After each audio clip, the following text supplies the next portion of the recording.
Hi there, and welcome to This Day in History for December 26th. December 26th is the 360th day of the year in the Gregorian calendar, 361st in leap years, with 5 days remaining to the end of the year. I hope everybody had a nice Christmas. December 26th is called Boxing Day in some places around the world and occurs on December 26th unless December 26th falls on a Sunday. In that case, Boxing Day would then occur on the Monday, December 27th. Boxing Day may have gotten its name from a tradition wherein tradespeople, employees, and so on might receive presents or gratuities, a Christmas box, from their customers or employers. This Christmas box might be in the form of a box that would contain gifts, bonuses, and possibly food. Boxing Day. Today's word is fractious. We came across the word fractious the other day as we were talking about something else, and I made a note to add it to the list for Word of the Day. Fractious is an adjective that means irritable or quarrelsome, difficult to control or unruly, as in bickering like fractious children or fractious resistance groups. Fractious may also mean tending to be troublesome, like a fractious crowd, quarrelsome or irritable, like a fractious political campaign. The word fractious comes to us from Latin, Indo-European before that, a word that meant to break. Earliest documented use of the word fractious is in the 1720s. Fractious. And with that, the first president of the United States, George Washington, had intended to retire upon the conclusion of his presidential term. After that, he certainly could have followed in the pattern of kings and emperors before him, and as career politicians in the current century have done, and clung tight to that office, but he recognized the value of handing it off. He retired for real, stepped out of politics, and went off to live on his farm. In December of 1799, he took ill and passed on December 14, 1799, at the age of 67. And now, on December 26, 1799, a contemporary of George Washington's, Henry Lee III, eulogized George Washington. And this is where we first hear George Washington described as first in war, first in peace, and first in the hearts of his countrymen. George Washington. On December 26, 1898, Marie and Pierre Curie announced the isolation of radium. This may be a little bit of a surprise to you, as it was to me, but radium is part of the group known as alkaline earth metals, and it has a silvery white metallic appearance. In air, it reacts with nitrogen rather than oxygen, which causes it to form a black surface layer similar to tarnish on silver, but it's not oxidation since it's a reaction to nitrogen. Radium's atomic number is 88, and all isotopes of radium are radioactive.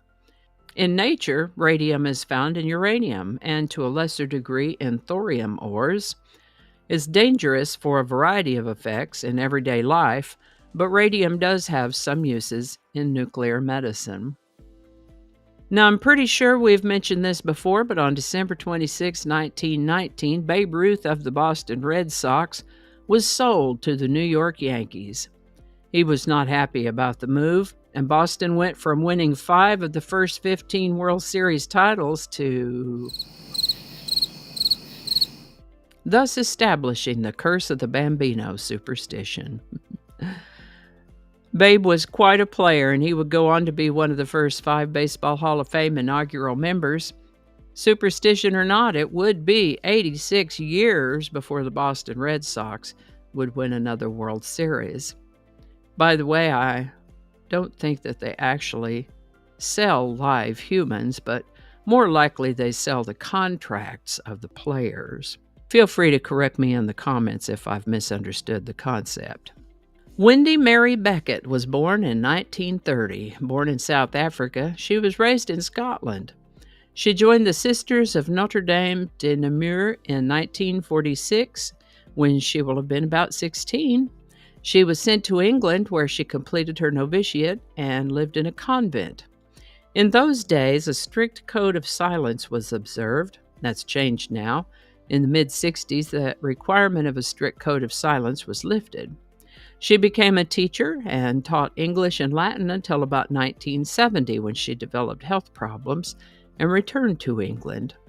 Sister Wendy had spent many years translating medieval Latin scripts, and in 1980 she decided to pursue art. Her first book, Contemporary Women Artists, was published in 1988. From there, she went on to publish Sister Wendy Contemplates St. Paul in Art in 2008 and Encounters with God in Quest of the Ancient Icons of Mary in 2009, and The Iconic Jesus and the Christ Journey in 2011. Along the way, she made friends with fortuitous connections, including English television chef Delia Smith, who drove Sister Wendy to her medical appointments and around the country while she was researching her books. One day, there happened to be a film crew in a museum who overheard Sister Wendy talking about art, and they asked to videotape her. She agreed, and this culminated in the 1992 debut of Sister Wendy's Odyssey. Sister Wendy passed away on December 26, 2018, at the age of 88. Now, I know I've talked about several Beatles songs, and I'm not sure that I've talked about I Want to Hold Your Hand yet. I was a child in grade school when this came out, and at that age and at that time, if a boy were to say to a girl that he wanted to hold her hand, then you knew he liked her a lot, especially once that song came out. Written by John Lennon and Paul McCartney, I Want to Hold Your Hand was recorded in October of 1963, released on December 26, 1963.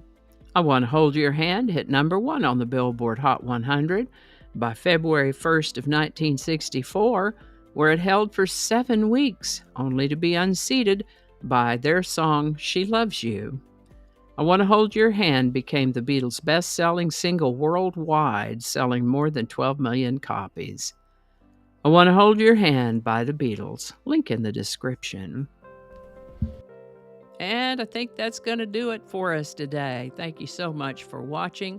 Consider subscribing if you haven't already. Feel free to share this video with a link in your email, messaging, or social media.